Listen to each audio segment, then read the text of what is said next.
सत्यम।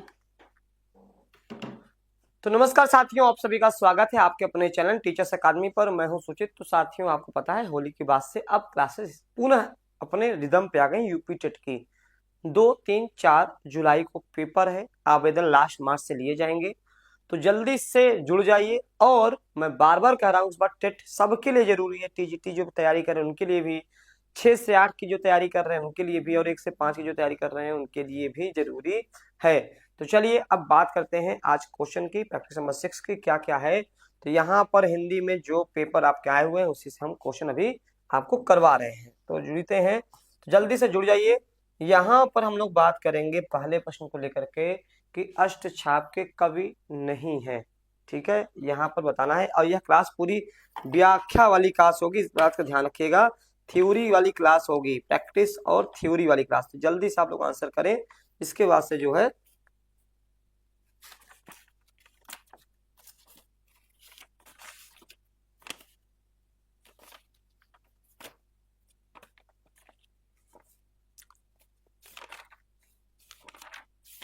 चलिए आंसर करिए। देखिए, तो अष्टछाप का जो है स्थापना 1565 में हुआ था। 1565 में स्थापना हुआ था, इसको समझ लीजिए। 1565 में स्थापना हुआ था। और इसमें कृष्णदास, परमानंद दास, नंददास ये तीनों थे।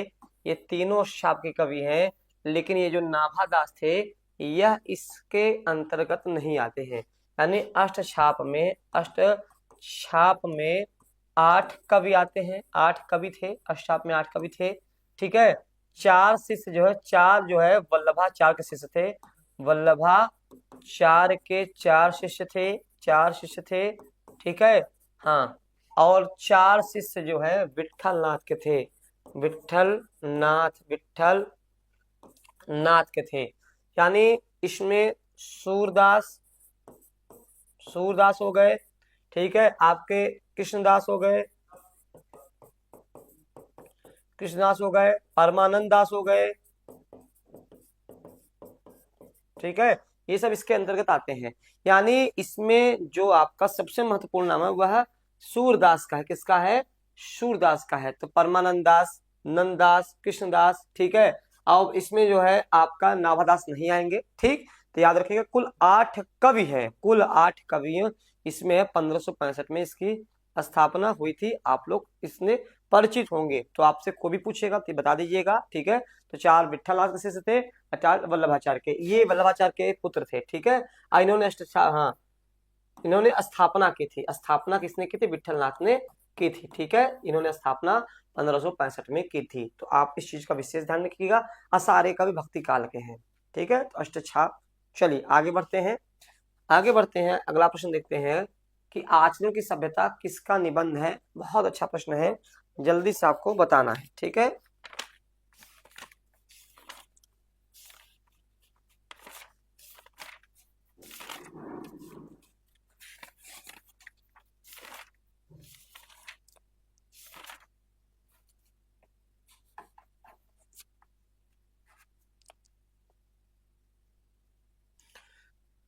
आप देखिए किसका है?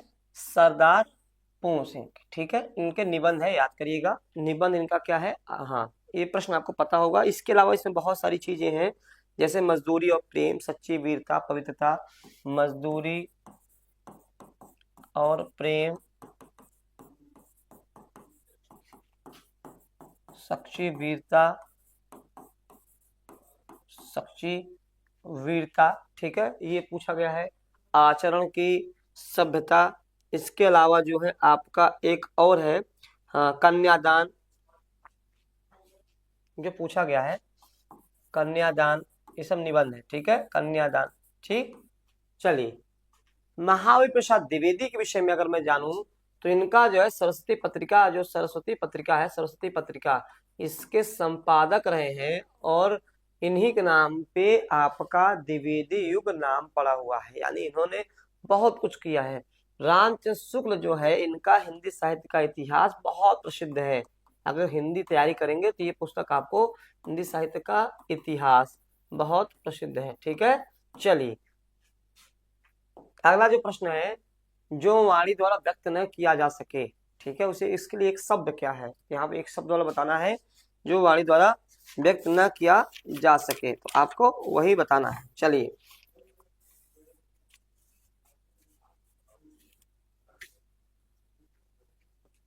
अब देखिए, स्वयं के बारे में ज्ञान होना, स्वयं के आपका हाँ के बारे में ज्ञान होना, स्वयं के बारे में ज्ञान होना, मैं यहाँ सब लिख दे रहा हूँ। स्वयं के बारे में ज्ञान होना स्वानुभूति होगा, ठीक है।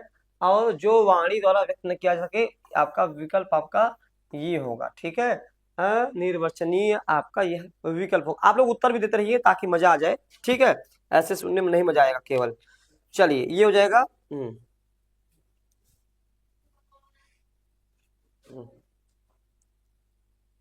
अरे थोड़ा सा इसको ऐसे कर दे रहा हूँ, हाँ इसका ध्यान रखा, हाँ चलो।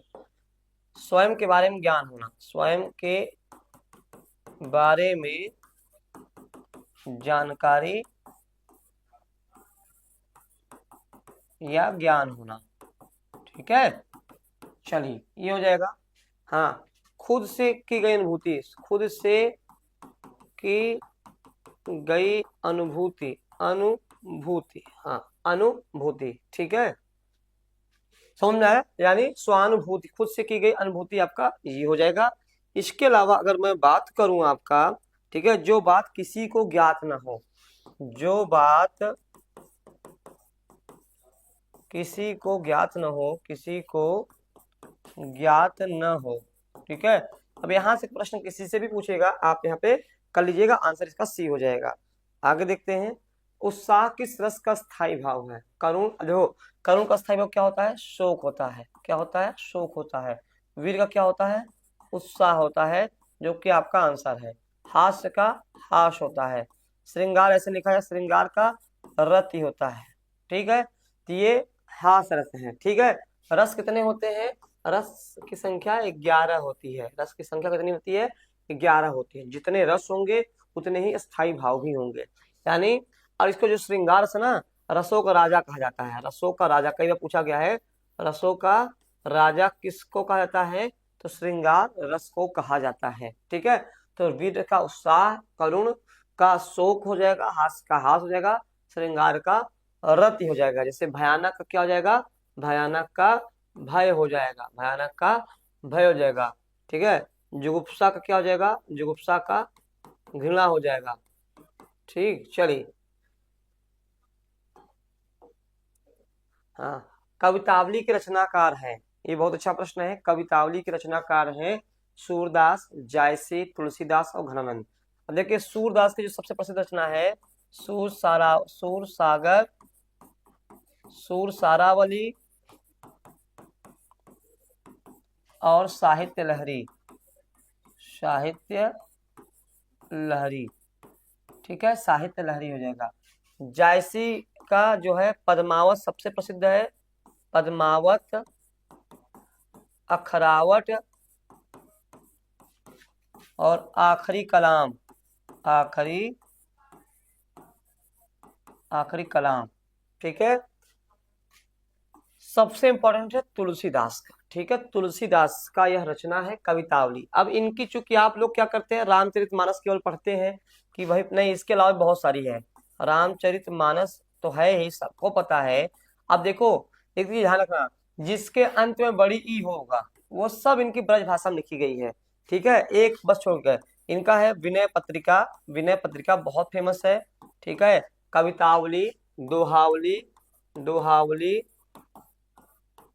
गीतावली, गीतावली, कृष्ण गीतावली, गीतावली, बरवय रामायण, ठीक है। तो रामचरितमानस, विनय पत्रिका, दोहावली, गीतावली, कृष्ण गीतावली, बरवय रामायण, इनकी बहुत सारी चीजें हैं, ठीक है। तुलसीदास के सारे जो हैं यह आपके महत्वपूर्ण है, इतना आप समझ गए। हाँ, अब जैसे घनानंद का क्या है, घनानंद का सुजान सागर, इश्कलता, इनका भी जान लीजिए। सुजान सागर, इश्कलता, इश्कनामा अलग है, इश्कलता इनकी है। इश्कनामा इश्कलता में बहुत दिक्कत हो जाती है, ठीक है। इस चीज का विशेष ध्यान रखिएगा, नहीं भूल जाएंगे।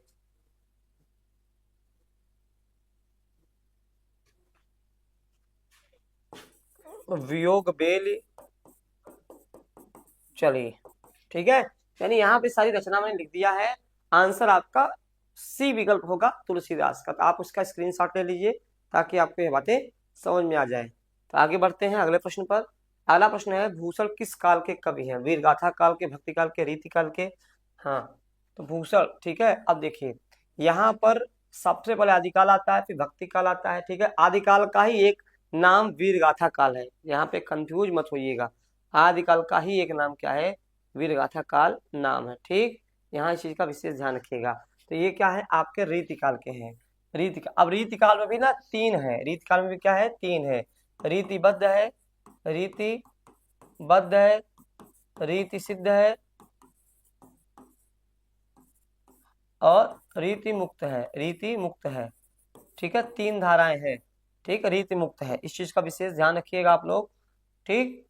अब देखिए यहाँ पर रीतिबद्ध का मतलब क्या होता है? रीतिबद्ध का मतलब क्या होता है? रीतिबद्ध का मतलब यह होता है कि ऐसे कवि जिन्होंने संस्कृत के नियमों को मानकर रचनाएं लिखी, यानी जो संस्कृत के नियम होते हैं, काव्य के जो नियम होते हैं, उनको आधार मान के यार परंपरा में बंध कर, रीत मतलब परंपरा में बंध कर रचना करना, ठीक है। रीति सिद्ध मतलब क्या होता है कि परंपरा को मानते थे लेकिन उस पर फॉलो नहीं करते थे। रीति मुक्त मतलब स्वतंत्र, एकदम कोई नियम कानून नहीं, इसलिए सबसे सफल यही हुए हैं। तो रीतिबद्ध में जो कुछ कवि हैं, केशव दास, बहु पूछा गया है, मतीराम, मतीराम, भूषण देव, ठीक है, ये सब आपके हैं। रीति सिद्ध में अकेले इकलौते बिहारी हैं, बिहारी, बिहारी सत्सई के बहुत फेमस है, बिहारी सत्सई, ठीक है। रीति मुक्त में क्या है? घनानंद, घनानंद, बोधा ठाकुर,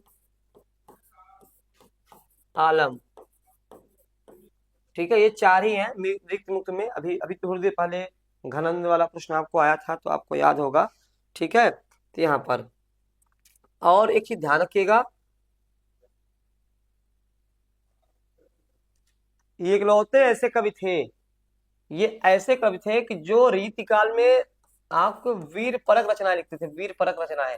यानी उस समय रीतिकाल में सारी कविताएं श्रृंगार पे आधारित थी, लेकिन ये व्यक्ति जो है उस नियम के विरुद्ध जो है वीर परक रचनाएं लिख रहा था, ठीक है। और छत्रसाल और शिवाजी के आश्रय थे, छत्रसाल, छत्रसाल और शिवाजी का आश्रय, छत्रसाल और शिवाजी के आश्रय, ठीक है। सत्यम, सत्यम, सत्यम, ठीक है। तो ये रीतिबद्ध, रीति सिद्ध, रीति मुक्त, ये हो जाएगा, ये आपका हो जाएगा। यानी यहाँ मैंने आपको सारी बातें बता दी हैं। अब जैसे आदिकाल में बहुत सारे कवि हैं, अगर आदिकाल में बता दूं तो आदिकाल में भी बहुत सारे हैं। आदिकाल में सिद्धनाथ, जैन ऐसे बांटा गया है, और फुटकर कवि बांटा गया है, तो अलग अलग है, ठीक है। उसके अलावा भक्ति काल में भी निर्गुण और सगुण बांटा गया है, और उसके अलावा फुटकल कवि हैं। ये तमाम प्रकार की चीजें यहाँ पर आपको मिल जाएंगी। चलिए अब आगे देखते हैं विनय पत्रिका। देखिए अभी मैंने अभी थोड़ी देर पहले बताया, अभी थोड़ी देर पहले बताया, विनय पत्रिका अवधि में है, खड़ी बोली में है, और ब्रज भाषा में है, कपभ्रंश में है, ठीक है। एक मैं ट्रिक बता दे रहा हूँ, ठीक है। तुलसीदास के जिस रचना के अंत में बड़ी ई है वह ब्रज भाषा में है, वह ब्रज भाषा में है। क्योंकि तुलसीदास अवधि और ब्रज दोनों में लिखते हैं, दोनों पे उनकी पकड़ बहुत अच्छी थी, दोनों में लिखते हैं। तो यानी यहाँ पर जो है, अच्छा हाँ बुलाए थे, जाने दो, चलो आएंगे जब चाय लेके आना, ठीक है। अब चाय भी नहीं पी के सीधे चले आए, ठीक है। तुलसी के जिस रचना के अंत में बड़ी ई होता है वह ब्रजभाषा में होती है, विनय पत्रिका को छोड़ करके। यानी विनय पत्रिका केवल याद करिए, यानी विनय पत्रिका क्या है? विनय पत्रिका क्या है? विनय पत्रिका जो है, विनय पत्रिका जो है, विनय पत्रिका जो है यह ब्रजभाषा में है, ठीक है। इसको बस आप याद कर लीजिए, बाकी आपको कुछ याद करने की आवश्यकता नहीं। जब भी कोई रचना देखिए, जैसे देखिए गीतावली, अब देखिए गीतावली क्या है? लास्ट में बड़ी ई की मात्रा है, तो ये क्या हो जाएगी? ब्रजभाषा में हो जाएगा। दोहावली, दोहावली, ठीक है। इसमें भी देखिए ली में बड़ी ई की मात्रा है, ये भी ब्रज में हो जाएगा, ठीक है। कृष्ण गीतावली, ठीक है। कृष्ण गीतावली, कृष्ण गीतावली, यानी इसमें भी बड़ी की मात्रा है, ठीक है। गीतावली, दोहावली, कृष्ण गीतावली, ठीक है। यानी जिसमें आपका है, ठीक है, तो ये आपका ये पकड़ लीजिएगा। बाकी इनकी जो रचनाएं ब्रज और अवधि में दोनों में है, रामचरितमानस अवधि में है, ठीक है, बरबर रामायण अवधि में है। फिलहाल में आंसर क्या हो जाएगा आपका, आपका आंसर हो जाएगा ब्रज भाषा में, आपका आंसर हो जाएगा, ठीक है। किसकी है, ये तुलसीदास की रचना है, मैंने यहाँ इसलिए लिख दिया है तुलसी के जिस रचना के अंत में, यानी तुलसी के, ठीक है। क्लियर हो गया, यहाँ तो कोई डाउट तो स्क्रीनशॉट ले लीजिए, कोई दिक्कत नहीं है आपको। आगे है ट वर्ग में किस प्रकार के व्यंजन है, कंठ, तालव्य, मूर्धन और दंत। कुछ नहीं लिखना है, लिखना है सूत्र लिख देना है, अकुह नाम कंठ, बस इतना लिख दीजिए, साला साल हो जाए, अकुह नाम कंठ। यहाँ अगर लिख देंगे समस्या का समाधान हो जाएगा। अब देखिए कैसे, अब देखिए बहुत सिंपल फंडा है, आपका अ से क्या आ जाएगा, अ और आ जाएगा, ठीक है। कु यानी कु मतलब जैसे हम कोई शॉर्ट फॉर्म में नाम लिखते हैं ना, कु वर्ग या क वर्ग, यानी क ख ग घ अंगा, यानी सीधी सी बात है क वर्ग आ जाएगा, यानी क ख ग घ अंगा। क वर्ग मतलब क ख ग घ अंगा। फिर हमने कहा ह, ह क्या कहलाएगा, ये इतनी सारी चीजें कंठ में आएंगी, ठीक है, कंठ में आएंगी यानी गले से बोली जाएंगी। इचु यश नाम,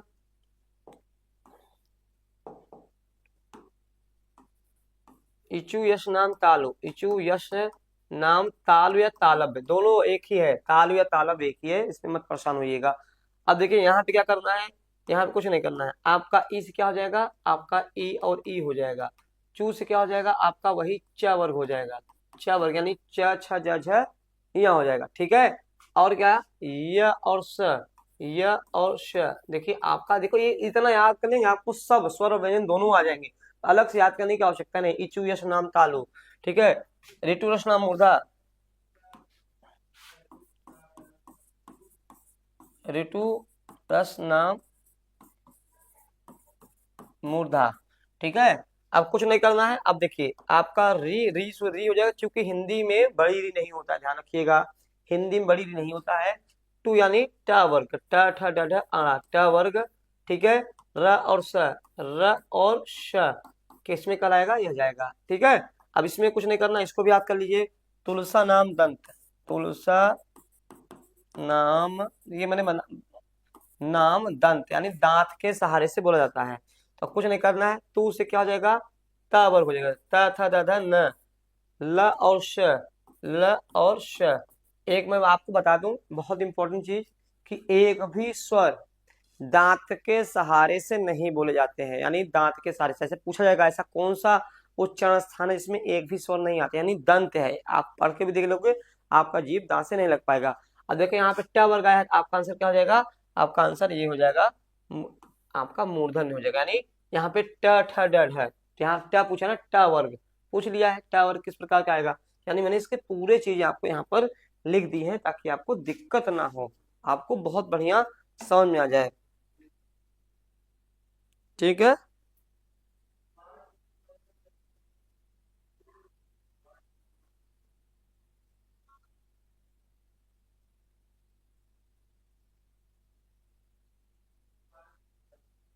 चलिए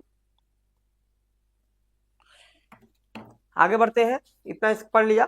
आगे देखते हैं कि अंधेर नगरी के लेखक कौन है, प्रताप नारायण मिश्र, हरिकृष्ण प्रेमी, भारतेंदु हरिश्चंद्र, राम कुमार वर्मा। बहुत फेमस है ये तो आप बता लेंगे।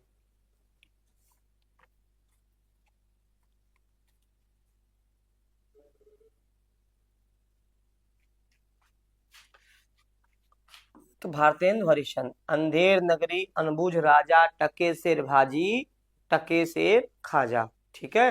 इनके जो है नाटक है, ये क्या है, पहली बात तो नाटक है, समझ लीजिए क्या है, नाटक है, क्योंकि इन्होंने नाटक भी लिखा है, उपन्यास भी, निबंध भी लिखा है, ठीक है। भारत दुर्दशा, अब क्या है, भारत दुर्दशा, ठीक है, ये भी, ये सब नाटक है, याद कर लीजिएगा। इसके अलावा जो है प्रेम योगिनी, प्रेम योगिनी, विशस्य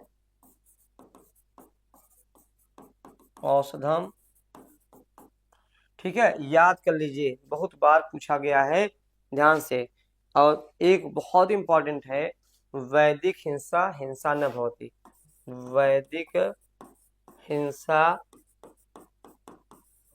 हिंसा न भवती। ठीक है, ये इनके नाटक। अब चूंकि भारतेंदु जी के बारे में क्या बात करूं, बहुत सारी बातें हैं, जैसे कि इन्हीं नाम पे भारतेंदु पड़ा। यही व्यक्ति ऐसे थे जिन्होंने पद्य में खड़ी बोली का प्रसार किया, क्योंकि अभी तक जो है ब्रज भाषा चल रहा था, और ये जो है कई पत्रिकाओं के संपादक कर रहे थे।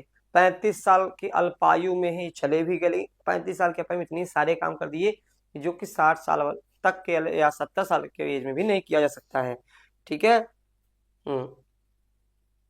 चलिए, तो इनका और है नील देवी सती प्रताप। नील देवी सती प्रताप। ठीक, ये सब इनके क्या है, ये सब इनके सारे नाटक हैं। क्या है, सारे नाटक। अब नाटक भी इनके दो प्रकार के हैं, अनुदित है यानी अनुवाद किया हुआ है, मौलिक है। इतना डीपली आपसे नहीं पूछेगा, वो टीजीटी वीजीटी लेवल पे पूछता है। ठीक है, तो यहाँ पे भारत दुर्दशा, प्रेम योगिनी, विशेष औषधम, वैदिक वैदिक हिंसा न भवती, नील देवी सती प्रताप, ये जो है आपके हो गए। चलिए, आदिकाल में पहेलियां लिखने का कवि कौन थे? बहुत सिंपल सी बात है, खुसरो थे। ठीक है, खुसरो थे। कौन थे? खुसरो थे। आदिकाल में ये जो है पहेलियां, मुकरियां, मुकरियां जैसे दो सपने। ठीक है, और ये खड़ी बोली के पहले, खड़ी बोली के पहले कवि हैं। खड़ी बोली के पहले कवि, ये भी पूछा जाए, खड़ी बोली के पहले कवि हैं, यानी ये आदिकाल के हैं, लेकिन आदिकाल में एक थाल मोती से भरा। ठीक है, तो ये चीजें, ऐसी कविताएं ये लिखते हैं। तो पहले मुख्य, हाँ हाँ, इनका वास्तविक नाम अबुल हसन था। वास्तविक नाम क्या था? वास्तविक नाम अबुल हसन, अबुल हसन था। परीक्षा में पूछ लेगा, फर्स्ट मत जाना। अमीर खुसरो। ठीक है, अमीर खुसरो। और ये तबला, सितार, वादक, सबके ये जना थे। कव्वाली, गजल, ये गजब वाले व्यक्ति थे। इन्होंने 11 राजाओं को अपने आगे देखा था। ठीक है, हाँ, खालिक बारी और पहलिया, मुकरिया। ठीक है, तो यहाँ पे खालिक बारी भी लिख दो। खालिक बारी, पहलिया, मुकरिया, दो सपने। ठीक है, ये सब इनका है। अब यहाँ पर जगनीक का जो है, हाँ, सरपा, इनका जो बहुत फेमस रचना है, दोहा कोश। दोहा कोश, सरपा। ठीक है, दोहा कोश इनका बहुत प्रसिद्ध रचना है। ठीक है, गोरखनाथ जो है नाथ संप्रदाय के प्रवर्तक थे, गोरखनाथ। ठीक, नाथ संप्रदाय के। चलिए, इतना पता चल गया। जगनिक, जगनिक बहुत इंपॉर्टेंट है। आल्हा खंड आपने पढ़ा होगा, आल्हा उदल का। ठीक है, यहाँ पे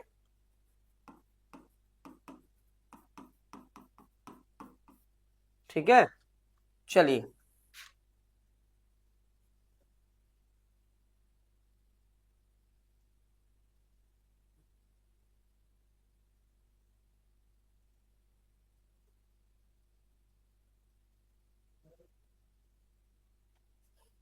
चलिए ठीक है, हो गया। अब देखिए, परमान लाशों को आल्हा खंड के नाम से, आल्हा खंड के नाम से बहुत फेमस है। ये वीर परक रचनाएं लिखते थे। ठीक है, रासो, रासो में थे। ठीक है, सरपा, बहुत बातें, कितनी बातें बताई जाए आपके। ठीक, पेड़ से बंदर कूदा वाक में कौन सा कारक है? अपादान, कर्म, संपदान और करण कारक होता है। बताइए कौन सा कारक है? ठीक है, गुड मॉर्निंग, स्वागत है।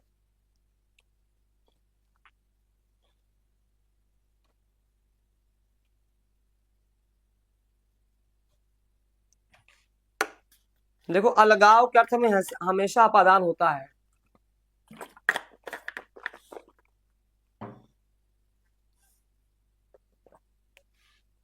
हमेशा अपादान होता है। अपादान यानी देखो, पेड़ से क्या बंदर अलग, देखो अलग होने के अर्थ में, दूसरा तुलना के अर्थ में,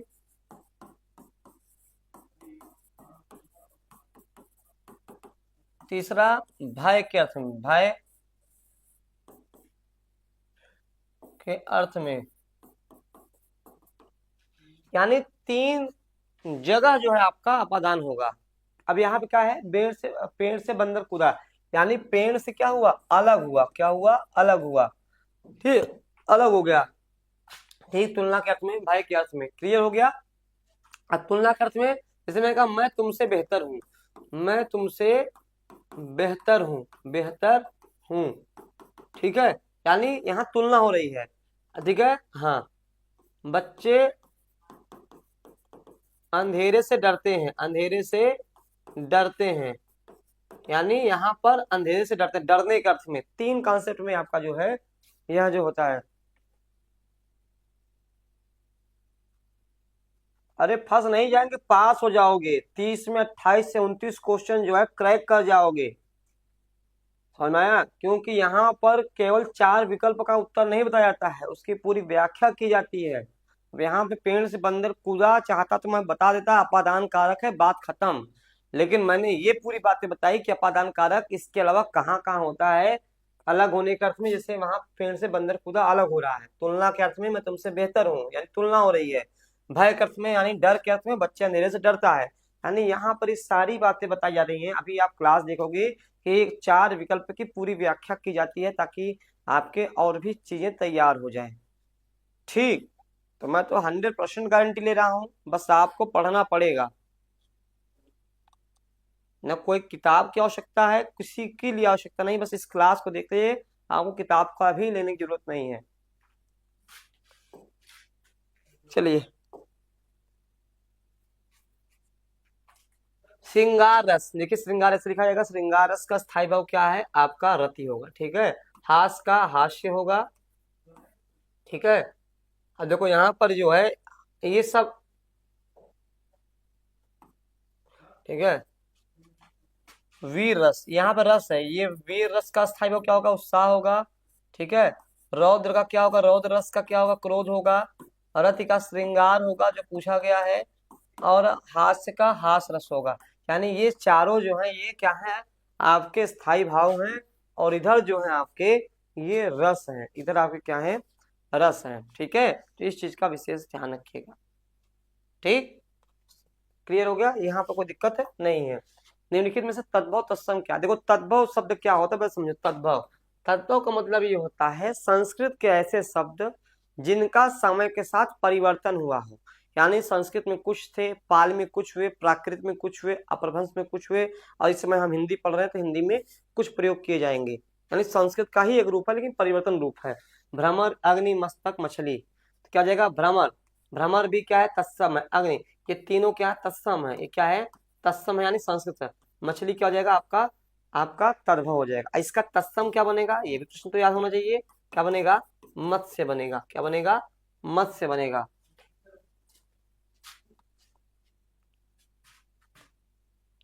ठीक है। अब यहाँ पर जैसे भ्रमर का भौरा बन जाता है, भ्रमर का भौरा, अग्नि का आग बन जाता है, अग्नि का आग बन जाता है, मस्तक का सिर या मूड़ बन जाता है, ठीक है, मछली का, तो ये इसका तद्भव है, तो यहाँ पे आपको कोई दिक्कत नहीं हो पाएगी। भ्रमर कोई चौपाई छंद के प्रत्येक चरण में कितनी मात्राएं होती है, ठीक है। अब देखो सबसे पहले 24, 16, 11, 13,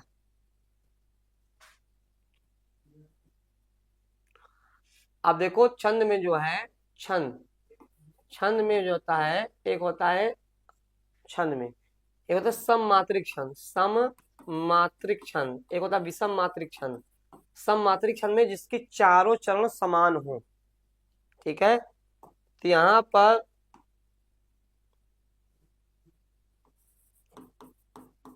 चारों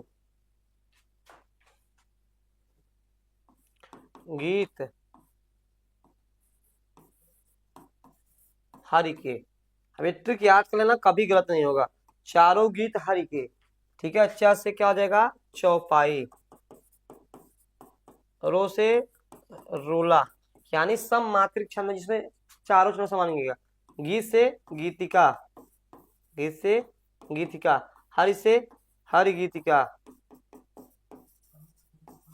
ये चारों जो है वो सम मात्रिक हैं। देखो सबकी मात्रा गिन लो, चौपाई में 16 मात्राएं, प्रत्येक चरण में 16 16 मात्राएं होती हैं। हनुमान चालीसा पढ़ लो, पूरी चौपाई लिखी गई है। रोला में 24 मात्रा होला, एक ट्रिक याद कर लो, रोला में 24 मात्रा होला, यानी ये ट्रिक याद, जो भोजपुरी वाले को खूब याद हो जाएगा, रोला में 24 मात्रा होला। ठीक है। गीतिका और हरगीतिका छोटी बहन और बड़ी बहन है। छोटी बहन 26 साल की है, बड़ी बहन 28 साल की, 28 मात्राएं। ठीक है, 26 और 28, देखो 24 26 28 एक क्रम है, आपको दिक्कत नहीं होगी।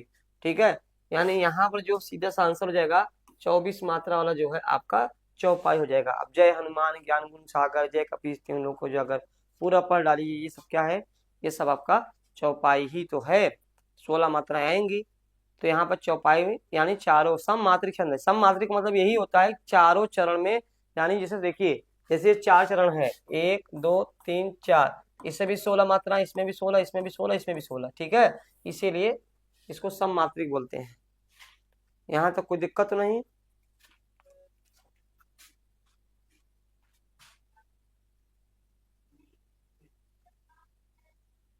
चलिए, उम्मीद है कि आपको समझ में आ रहा होगा। कोई दिक्कत हो तो कमेंट बॉक्स में लिख दीजिएगा।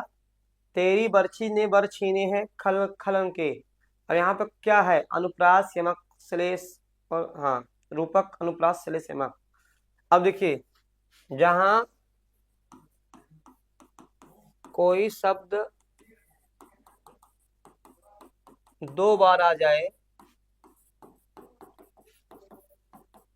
तथा दोनों का अर्थ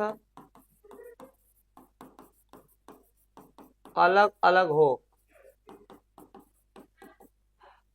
उसे यमक अलंकार कहते हैं।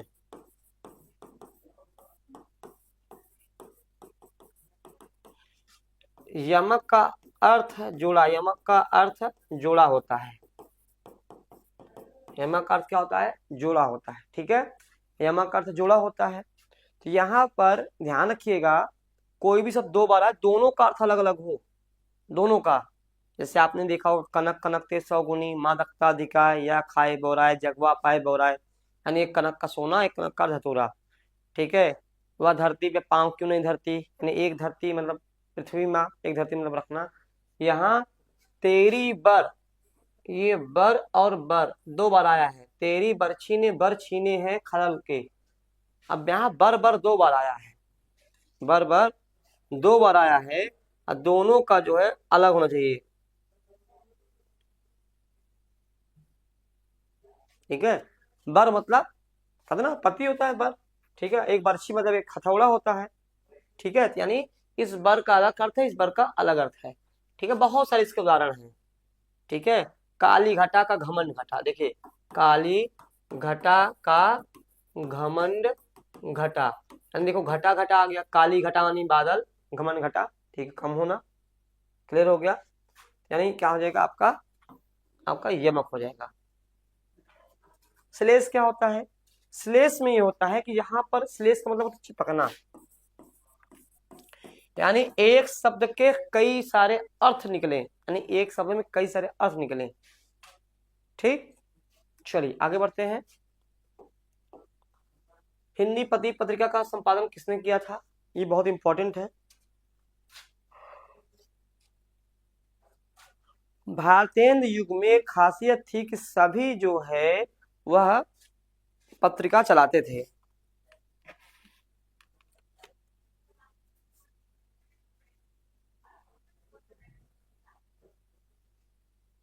चलिए, हिंदी प्रदीप जो है बाल कृष्ण भट्ट 1877 में वह चलाते थे।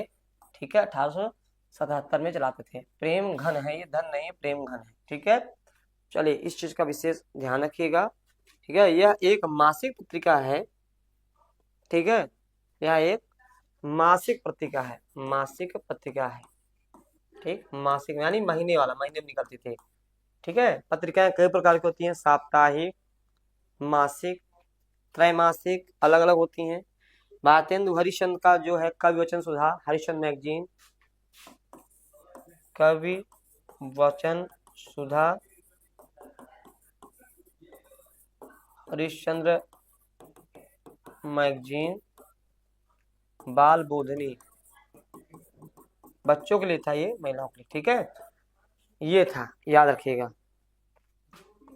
ठीक है, इनकी पत्रिका क्या थी? ब्राह्मण। कानपुर छपती थी ब्राह्मण। क्योंकि मिस्र है, यहाँ पकड़ लीजिएगा, मिस्र क्या है? एक ब्राह्मण है, ब्राह्मण पकड़ लीजिएगा, ट्रिक समझ लीजिएगा। ठीक है, इसके अलावा जो है आनंद कादम्बनी, आनंद कादम्बिनी, ठीक है, बहुत फेमस है। ये इनकी सब पत्रिकाएं हैं, याद रख लीजिएगा। एक है नागरी नीरद, भी लिख लीजिए, काम देगा कभी कभी। नागरी नीरद, नागरी नीरद, ठीक है।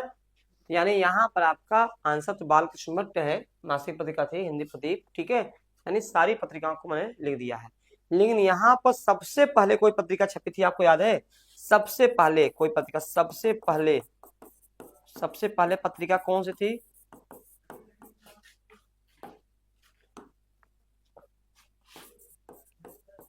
मार्तंड, 31 मई। अब देखो यहाँ पर दिखना, पंडित जुगल किशोर, पंडित जुगल किशोर सबसे अगर कोई पहले पूछेगा, ठीक है, तो उदंड मार्तंड सबसे पहले पत्रिका क्या है? उदंड मार्तंड, पंडित जुगल किशोर, ठीक है। चलिए आगे बढ़ते हैं।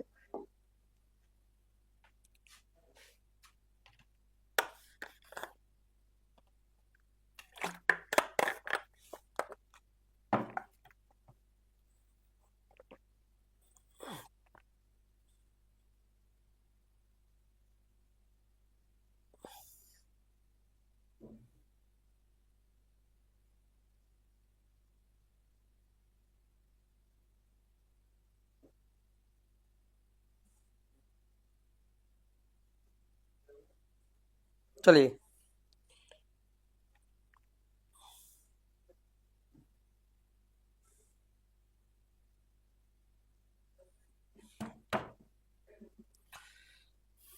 क्लियर हो गया? थोड़ा पानी पी लें। सूर्योदय शब्द का संधि विच्छेद क्या है? बहुत सिंपल सी बात है, सूर्य प्लस उदय। अब देखो यहाँ क्या होगा? सूर्य प्लस उदय, यानी एक गुण संधि है। क्या है? गुण संधि है। क्या है? गुण संधि है। वह क्या कहती है, बस इतना ध्यान रखना, ठीक है। अ प्लस ई बराबर क्या होता है? ए कह देता है। अ प्लस उ बराबर क्या होता है? ओ होता है। अ प्लस री बराबर क्या होता है? अर होता है। यानी यहाँ पर आपको इतना ही ध्यान देना है। यहाँ पे क्या है? सूर्य प्लस उदय, सूर्य प्लस उदय हुआ है, ठीक है। यहाँ पे कुछ नहीं करना है। सूर्य में देखिए अ है, यहाँ पे उ है, अ और उ में क्या हो जाएगा? ओ हो जाएगा। अब जो ओ की मात्रा इस पे चढ़ेगा, क्या बन जाएगा? सूर्योदय। क्या बन जाएगा? सूर्योदय। यानी आपका सूर्य प्लस उदय हो जाएगा। क्या हो जाएगा? सूर्य प्लस उदय, सूर्य प्लस उदय हो जाएगा, ठीक है। सूर्योदय गुण संधि हो जाएगा। तो मैंने यहाँ गुण संधि भी आपको लिख दिया है, ठीक है। यहाँ कोई आपको दिक्कत नहीं हो पाएगी। क्लियर हो गया? एसएसटी भी आपकी क्लास चलने वाली है, और सोमवार से आपका एसएसटी भी रेगुलर हो जाएगा, ठीक है। यथाशक्ति में समास है, देख लीजिए। यथा क्या है? एक अव्यय है। यथा क्या है? एक अव्यय है। तो जान लीजिए, जब भी अव्यय वाले शब्द हो, अव्यय वाले शब्द, इसीलिए अव्यय भाव नाम पड़ा है। तो क्या हो जाएगा? अव्यय भाव समास हो जाएगा। क्या हो जाएगा? अव्यय भाव समास हो जाएगा। यह पूर्व पद प्रधान समास है, पूर्व पद प्रधान समास है, पूर्व पद प्रधान समास है, ठीक है। यथा, यहाँ पे यथा दिख गया है, यथा भरपेट, यानी भरपेट, भर भी क्या है? एक अव्यय है, ठीक है। उपसर्ग वाले शब्द क्या है? उपसर्ग वाले शब्द, उपसर्ग वाले शब्द भी क्या होते हैं? अव्यय भाव होते हैं। जैसे प्रदेश, आजीवन, यानी आ क्या है? उपसर्ग है, प्र क्या है? उपसर्ग है, ठीक है।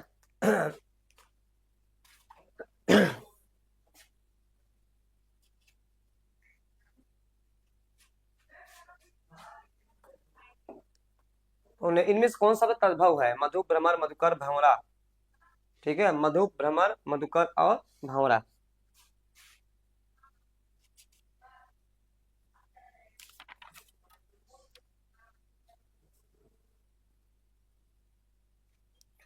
भाई अभी थोड़ी देर पहले मैंने बताया था आपको, भंवरा हो जाएगा, इसका क्या हो जाएगा, भ्रमर होता है तत्सम, भ्रमर क्या होता है, तत्सम होता है। अभी मैंने थोड़ी देर पहले ये प्रश्न आया था, बाकी देखो भ्रमर ये दिया भी है, ठीक है, देखा आप यहीं से पकड़ लेते, भ्रमर यहाँ दिया भी है, ठीक है।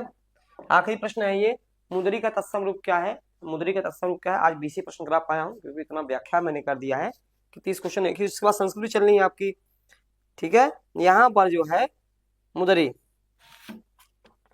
भैया मुद्री का सीधी सी बात है, क्या हो जाएगा, मुद्रिका हो जाएगा, क्या हो जाएगा, मुद्रिका हो जाएगा।